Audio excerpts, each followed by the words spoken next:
fiction, science fiction, horror, fantasy, crime, LGBT, thriller. You have now entered the House of Mystery with your hosts, Eric Shapiro, David North Martino, John Copenhaver, and Al Warren. Heard on KCOW 106.5 FM Los Angeles, 102.3 FM Riverside, and 105.0 AM Palm Springs. Welcome back into the House of Mystery. I'm Al Warren. Mr. Dave Martino is here. I am. You are. Yeah. I'm present.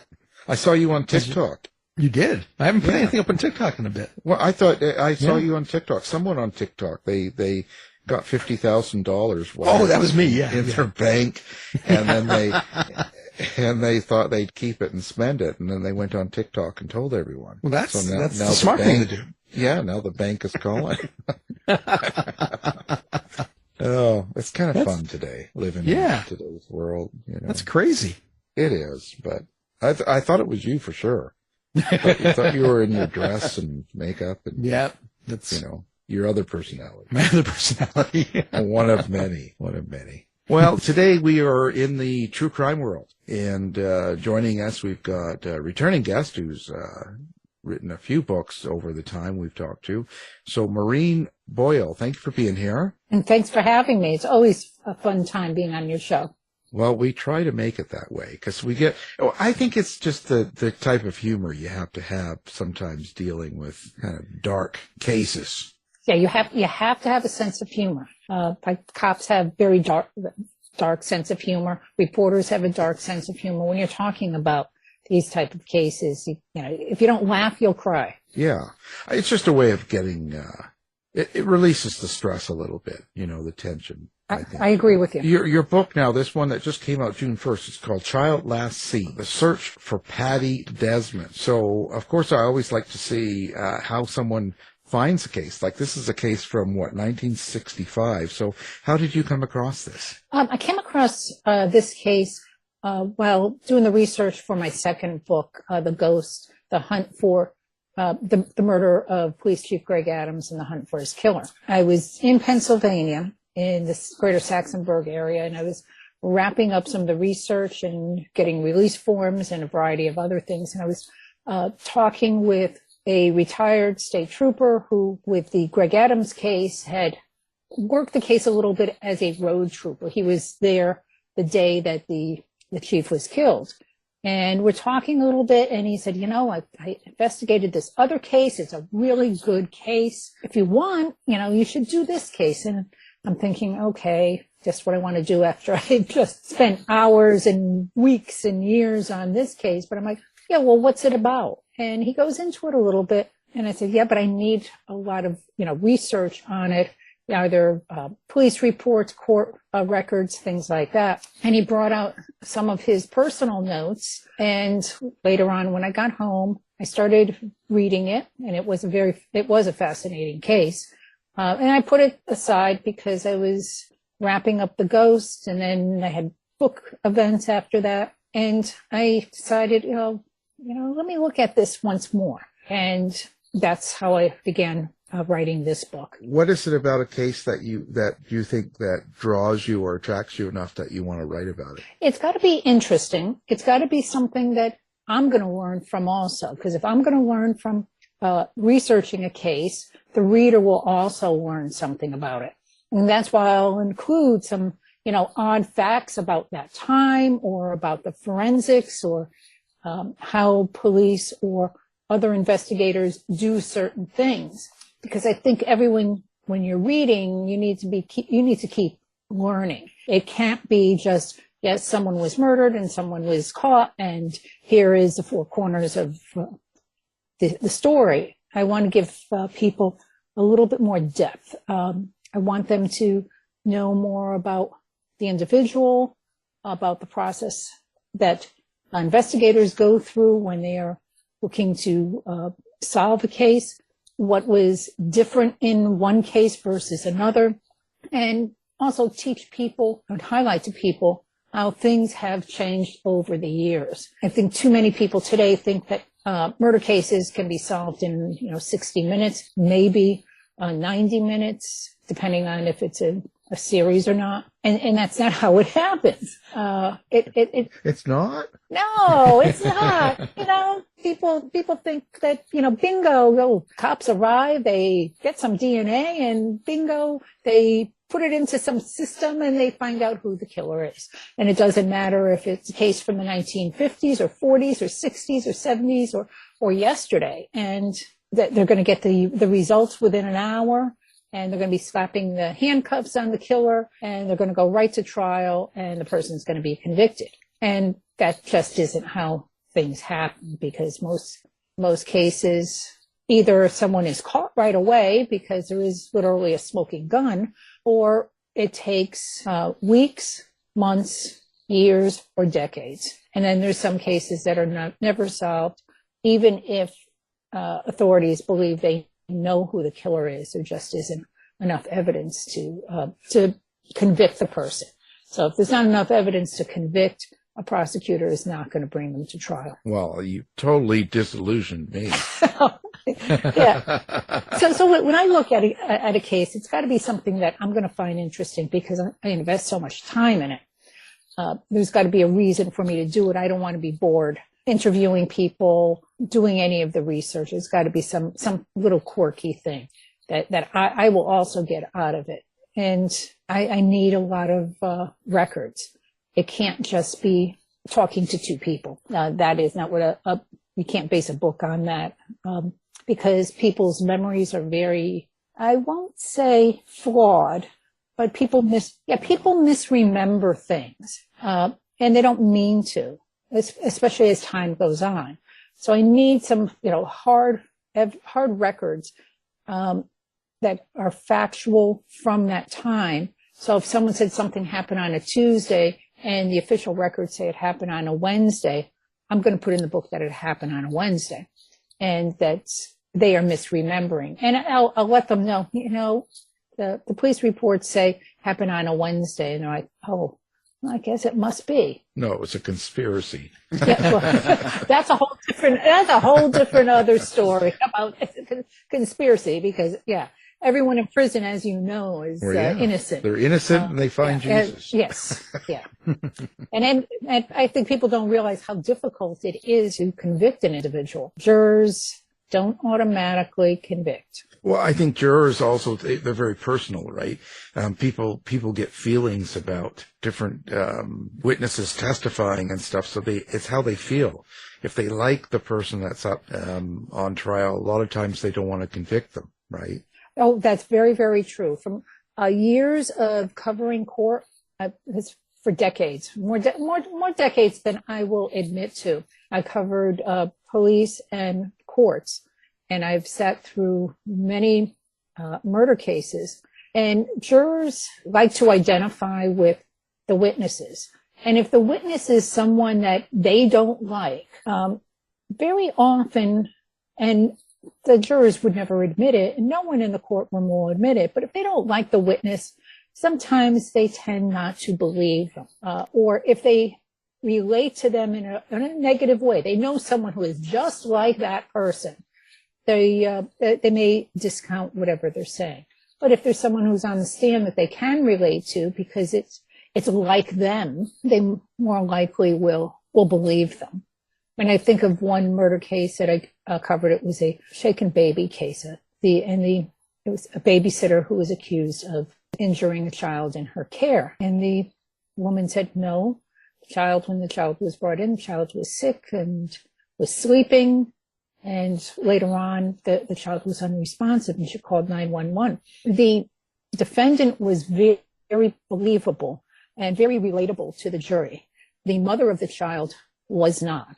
She had a certain affect that made those that were watching the case, no matter how much they dressed her up, they're looking at the mother and the mother's family as, one of them could have done it, and then they just pawned it off on the babysitter, brought the kid to the babysitter. And the babysitter eventually was acquitted. But it was because the jury did not believe some of the prime witnesses because of how they appeared and how they spoke, how they presented themselves. It was another case where a teenager was accused of setting his aunt and uncle's house on fire and killing them at the behest of his aunt, who was a year older than him. Actually, it was like his great aunt and uncle. No, his cousin. I'm getting family relationships mixed up, claiming that, his cousin is the one who was the brains of the operation, convinced him to set the house on fire. And the defense attorney had the kid, when he was sitting there at the defense table, all dressed up, wearing glasses. Now, the defendant did not wear glasses. These glasses were just regular glass, not a prescription lens. And of course, once he was acquitted, off go the glasses, and the kid was out the door. Now, the brains of the operation was convicted, and I believe went on appeal, and she may be out by now. But it's a matter of how people relate to the witnesses in these cases. So this story, it's the search for Patty Desmond. Now, in 65, she was, 15 years old. Now, she was a person that ran away from her home before, right? And she'd always, I guess she didn't get along with her mother, mainly. I'm not sure. So when she disappeared this one night, it was really not much different than what had happened before. Well, what happened is, she was listed when she disappeared. It was noted in police reports that she had run away before. Some members of her family kind of dispute that.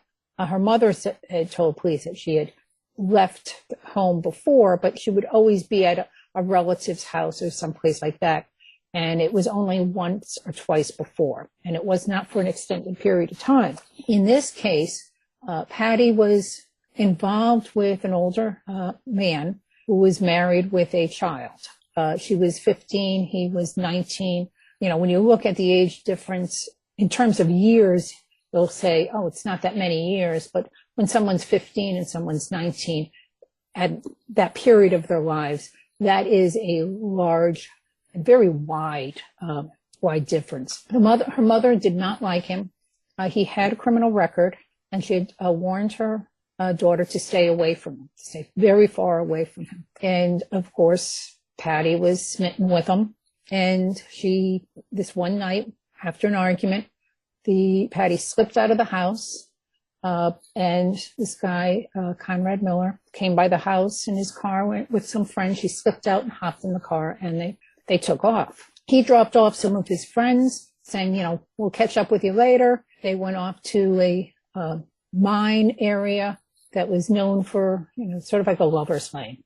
And he claims that she said that she was pregnant by someone else, and he took her to a volunteer fire hall in another community, where she said she was going to go to a friend's house.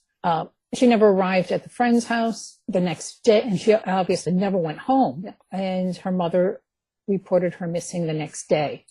Police at the time, the Butler Township Police in Pennsylvania, after Patty was reported missing, interviewed Miller, interviewed the woman that Patty was going to, interviewed some family members, interviewed some of Miller's friends, and they came up short.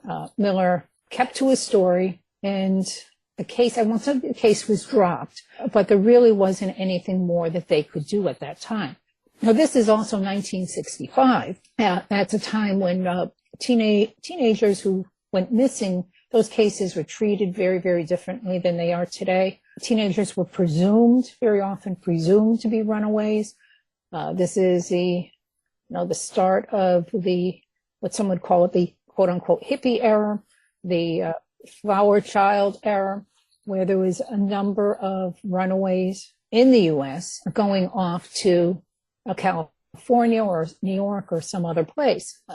So after a bit, the missing persons report was put on hold for a number of years, until her sister got into contact with someone who was involved in the criminal justice system, saying, are they ever going to, solve my sister's case? She's been missing all this time. What's up? And that person went to the state police, and state police, who were not involved in the initial investigation, reopened the case and re-interviewed some of the people initially talked with, and a host of other people. They really documented the case very, very well, but still came to the same conclusion. Last person to have seen Patty that they believed was this guy named Conrad Miller. No one had seen her since, and they really believed that, they hoped that she was still alive, but they believed that she was dead.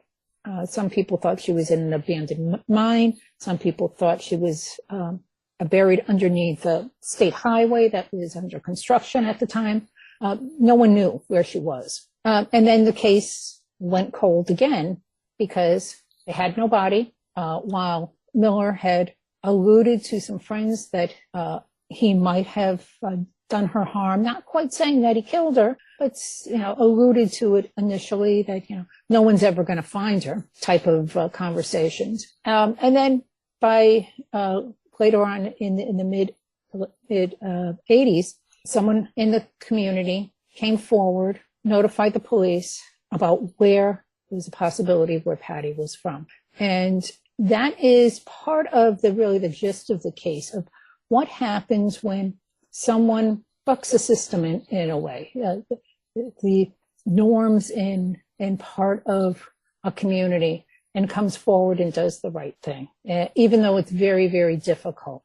Someone who brings justice to a family that they never met, brings justice for a teenage girl that they never knew, and at great risk to themselves. And that's part of the story here. It goes beyond a cold case. It goes to the heart of people doing the right thing, doing the moral thing, and how you have to dig very deep to focus on that. Well, a case like this, I guess if you don't keep on it, being a family member or somebody involved in it, if you don't keep pushing it, it gets kind of buried, doesn't it? Because there's so many cases going on, and as the years go by, it kind of gets out of touch, out of focus for the police or law enforcement. So you kind of have to keep it alive, so to speak. So that's got to be really hard to do. Yeah, and I agree with you on that. Family members in all of these cases, cold cases in particular, they have got to keep on investigators and keep it on the front burner, if you will, on the prosecutor's desk and the state police or the local police detectives on their desk saying, what about? Because otherwise the case will be forgotten. In the case of Patty, it did get forgotten in many, many circles because the family didn't know what to do beyond, notifying authorities, doing some searches on their own for her, keeping their ears open. She was one of 6 children. Her father died when she was quite young, so her mother raised all 6 kids pretty much on her own at a time when good jobs for women, in the 60s and late 50s, good jobs for women, particularly in Western Pennsylvania, in the area where they were living, were really hard to come by. And women were paid much less than men. And there were certain types of jobs women were barred from getting. And those are generally the more expensive, the more high level paying jobs. So her mother worked very, very hard to basically keep a roof over their head, keep food on the table. Patty was a very shy girl. She was not a stunning child. She had been bullied at school. Some of her classmates have said they kind of felt sorry for her. And she was a type of girl that I noted would fall prey to someone who would pay attention to her. Conrad Miller at that time, when you look at photos of him, and there's a photo of him in the book, a mugshot, of course, where he looks like James Dean. He looks very different today, but he's thin, the hair in the back, slicked back. He was a quote unquote bad boy.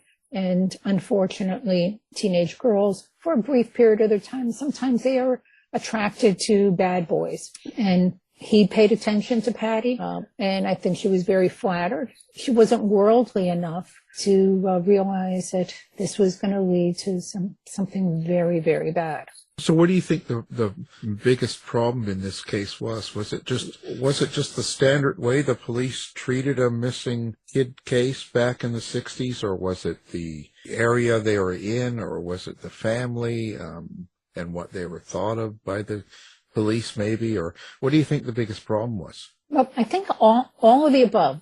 Good points that you made. But I think a lot of it was that time period and the lack of the type of forensic tools that we have today. There wasn't anything that was found on him that could be traced to her. I don't think that investigators at the time knew where to look, where some of the key evidence was. And they pressed him quite a bit, but I think they could have perhaps pressed him a little bit more in the case. The biggest hurdle that they had was that they had no body, so that they could not charge him without a body. I mean, you could always charge. It's been cases where people have been charged with murder when the body hasn't been found, but there's other evidence that would substantiate the claim that we're talking about a murder. In this case, there really was not enough evidence to charge initially. So that was, I think, the biggest problem that they had in the case. No body. And if you charge too quickly, and you don't have everything lined up, and the person is acquitted, and then later on down the road, you find the body, or you find more evidence that this person, good solid evidence that this person committed the murder, you can't recharge them because they've been acquitted. So that is a problem in that type of a case. They needed something that was much more ironclad. Besides the body, was there any evidence that was preserved into the 1980s when they eventually found her? They didn't have any evidence from the 1960s. Nothing at all. They knew that she was in his car. So if fingerprints in his car would prove nothing because he said she was here. There was no blood that they could see in his car. They really had nothing at that time initially in 1965 to charge him. So what do we know about this guy, this Conrad Eugene Miller? Like, what had he been in trouble with before with the law? Had he ever had problems with the law, and what was it? Oh, he had a lot of problems with the law. Initially, when he was prior to the murder, there was a lot of petty crimes, B&Es, thefts, that type of thing. He was what one member of law enforcement described to me as what they called a quote-unquote toad. And I think that translates into other parts of the country. Cops might call him a frequent flyer. They know who he was because they ran across him while investigating criminal activities. After Patty went missing, he went on and spent quite a bit of time in prison in South Carolina for a murder charge. Not a murder charge, for a rape charge. He was charged with a sexual assault on a 13-year-old girl. When he was paroled from there and moved back to Pennsylvania, he was then arrested and charged in another rape, where he spent a considerable amount of time. And once he got out, that's when someone came forward and that helped them solve the case.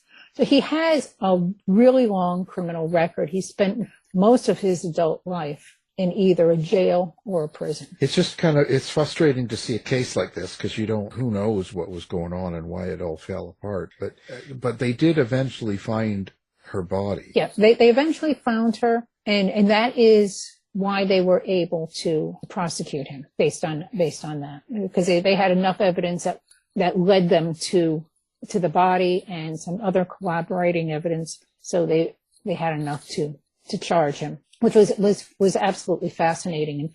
And, what I found interesting about this case is I learned a lot about human remains It's not quite the type of thing that you discuss in cocktail parties. You have friends. I don't know about you guys, but Well, in my cocktail parties, we do. yeah, exactly. But there's other places where people look at you like, oh, that's kind of creepy. And you forget that only certain people will understand what you're talking about and find it fascinating. Other people, give you the side eye and, sidestep away from you like, oh, that's a very weird person, which is okay. I really didn't want to talk. That's dinner conversation to me. Yes, exactly. Then you can appreciate that. You look at them, you're like, well, I didn't want to talk to you anyhow because you must be pretty boring. But, you learn about, in each of my books, I've learned so many interesting things about science, of which science was not my subject in school. Science, math, foreign languages, all of that didn't go through my head at all. Reading, writing, history, that was what I enjoyed studying. But now I'm reading a lot of science textbooks for my books, complete with highlighting things and how to identify remains and what bone it goes to what, and how you can identify bone fragments. Yeah, that's my stories at any type of parties these days. So there's only my friends circle is very, very small as a result. Yeah. You look at the grave and go, well, that if that kind of looks like the mud scene I was at, or that's kind of strawberry tart. It's kind of sticky, just like that blood that was sticking to my shoes as I walked through a crime scene. And the people are like, okay, I think I'm going to go sit at the other end of the table. Yeah, past the gravy, and you're talking about, splatter. Yes, yeah. Exactly. As I said, those are the people you don't want to talk with anyhow. Slowly back away from the woman. Well, I'm wondering, where was she found?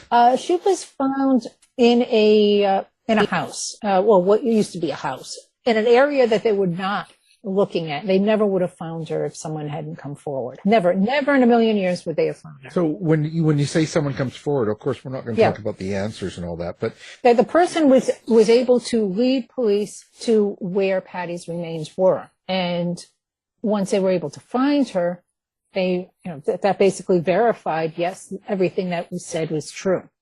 And that's how they were able to piece together the whole case. But that leads me to believe that someone knew what had happened at the time. Yes, someone did. And there might have been a few people even, that always kind of makes me wonder why they didn't come forward, There's a lot of reasons why people don't come forward. Sometimes it may be a relative, it may be a close friend, it might be someone who is involved somehow with the murder.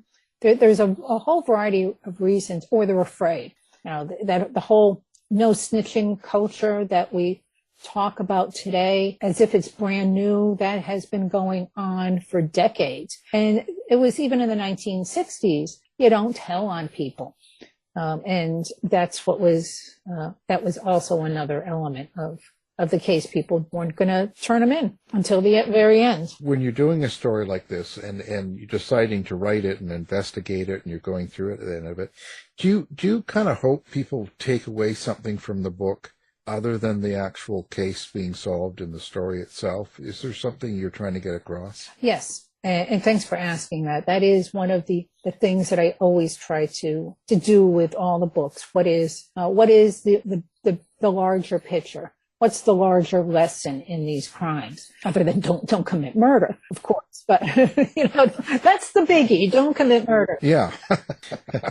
When you're at a cocktail party and they're talking about blood and guts, then don't hang out. But the bigger picture, of course, it always goes to whether it's a sense of community or a life goes on, or doing the right thing, or overcoming obstacles in your life to solve something, or to deal with the grief, or to deal with the trauma. Looking at what is the major themes, life themes that all of us can relate to. We can all relate to loss, hopefully not involving murder, but we've all suffered some type of a loss in our lives.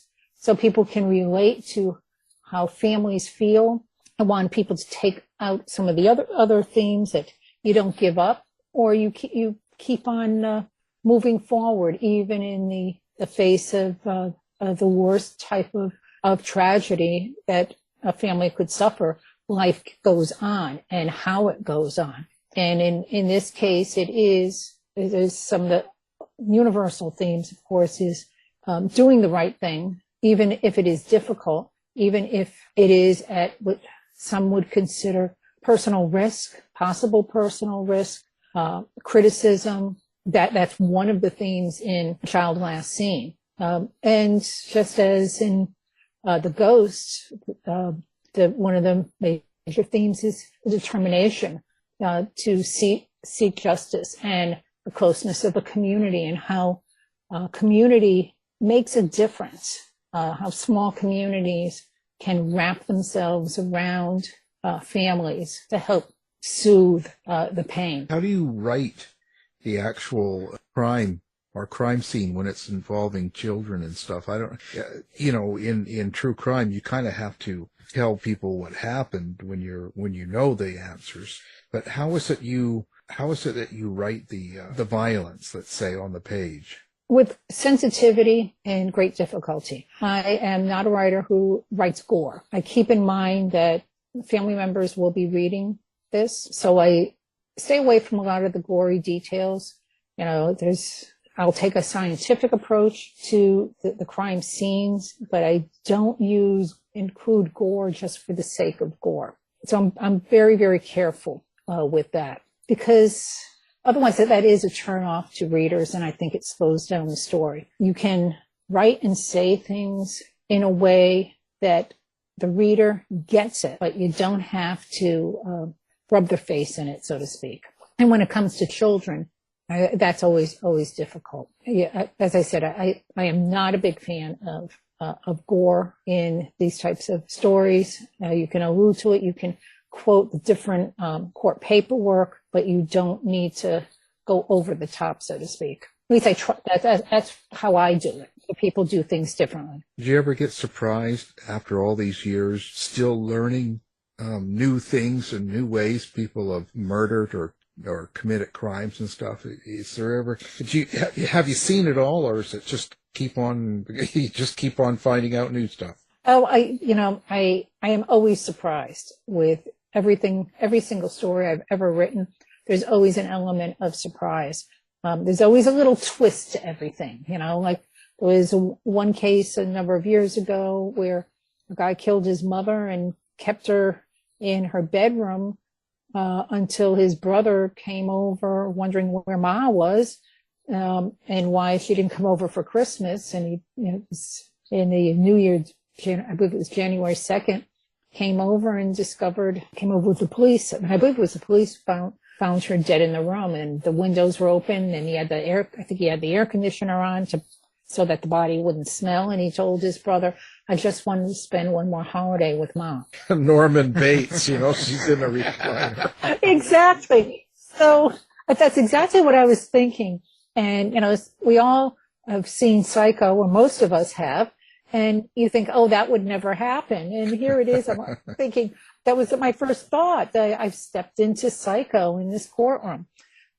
So I am always surprised with all of the cases.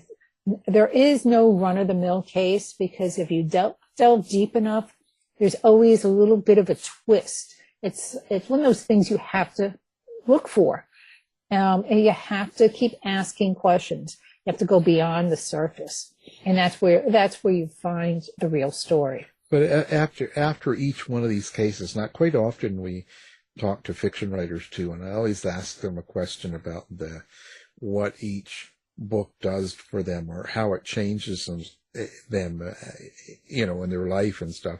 So when you're writing true stories, and it's more personalized because you meet people and stuff, and you're more involved, how does each case and each book that you write about change you, like at the end of it, when you finish Child Last Seen, completed it into the publisher. It's all the edits done.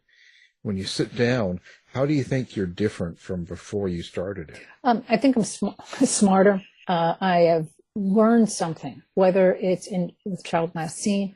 I've learned some new things about Pittsburgh, about other parts of Western Pennsylvania. I've learned things about small town life, how religion plays a major role in people's lives, how good people can be. That's the other thing that came out of Child Last Seen. Very often you get jaded. All people are in it for themselves. People are scum. People are not nice. And then you peer into a different world that is not in your immediate circle and discover how good people can be. And you discover a different part of the country that is fairly close by, different ways of viewing things, and how people are good. I think that is the one thing about Child Last Seen that I came away with, even though it's a horrible story, very sad and tragic story, but it is also a story of people doing good. And that's what I came out with. And also, there's a lot of gray area, too. Nothing is all good. Nothing is all bad. There is in life, as you know, a very ever-widening gray area in everything. And I hope to also show that gray area of stories that people know, you're rooting for this person and you really hate that person. But there's a middle part of a story that you need to fill in so that you understand both sides. So each book does change you. Each of my books has changed me in terms of how I view things. Well, hopefully on a positive note, what happened to Patty's siblings? Were any of them able to see Conrad face justice? Yes, they did. One of her older sisters had died in the meantime, but her mother was able to see closure, quote unquote closure in the case, and all of her other siblings were able to see justice found for her. Yeah, that I think is really important, that they were able to know where she was and could put her to rest. They'll never put the case behind them because you can't, but they were able to know the ending, which is what was important. As horrific as it was, at least they knew the ending. And a lot of families never know what the ending is. There's so many families out there whose sons and daughters or mothers and fathers have gone missing, and they have no idea where they are. They're presumed dead, but there's always in the back of their mind, well, maybe they're not. Every so often those cases pop up where someone went missing, 30, 40 years ago, and they show up someplace, elsewhere in the country, and they always, well, maybe that's what this case is, even though they know it's not. So, at this point now, what happens? Do you take a break from this sort of a case and all that before you jump into another one, or are you working on something new already? Once I had this done, and I was already doing research on 2 other books. So I'm giving myself a little bit of a break, maybe a couple of weeks, and then start doing more research on the 2 other projects that I'm working on. And then I'll see which one of the 2 is far enough along that I can really focus on that. What I'll often do with each of the books, once they're done, I pack them all up in plastic bins, all of my notes and files and everything else associated with the case, put them in a plastic bin, seal it up, and put them to one side, and then start fresh with another plastic bin that I can put more files in. So I've got a number of bins already in my office, some in the attic, and with the bodies. Yes, with the bodies. Yes, the number of boxes that I have for that went with my first book, Shallow Graves: A Hunt for the New Bedford Highway Serial Killer, which is a case that's very near and dear to my heart. That involves serial killer who preyed on women in the greater New Bedford, Massachusetts area in 1988. That's still unsolved, and 2 of the victims are still missing. I have just umpteen number of boxes with material in it. I hope that case eventually is solved so I can haul those boxes out and write a sequel with the answer in that case. Well, it'd be nice if it happened. Don't hold your breath. I'm not very positive of persons. Yeah. But you never know. You never know. After I wrote that book, the number of people who came forward, saying, it's dropping names of who the killer was or who they thought the killer was, and not a single one came up with the same name. There's at least a dozen or 24 names that, it's this person, and, you should look at this person, you should look at that person. And I always thought this person was kind of odd. And, it all points to a lot of the frustration that investigators had with that serial killing case, where wasn't that there was no suspects, there were too many suspects, which in itself is frightening when you step back and think about it. So let's see. Now, how do people find Maureen? Are you on social media? Do you have a website? Do you have bars you hang out in? Where do people find Maureen? Yes, on Twitter, it's Maureen E. Boyle 1. Let me make sure I got it right. Because, when you have the app, you never look at what your handle is. Everyone else needs to know that, but you don't. It's Maureen E., as in Elizabeth, Boyle, 1. Then I'm on Twitter. For Instagram, Maureen E. Boyle, no numbers on it, which is good. And I have an author's page. I kind of lucked out on that with Instagram. And on Facebook, I have an author's page, which is my name. There's also a Facebook page for Shallow Graves, the Hunt for the New Bedford Highway serial killer. So people can reach me and message me through any of those platforms. Are you running a website? Yes. We've got 2 websites.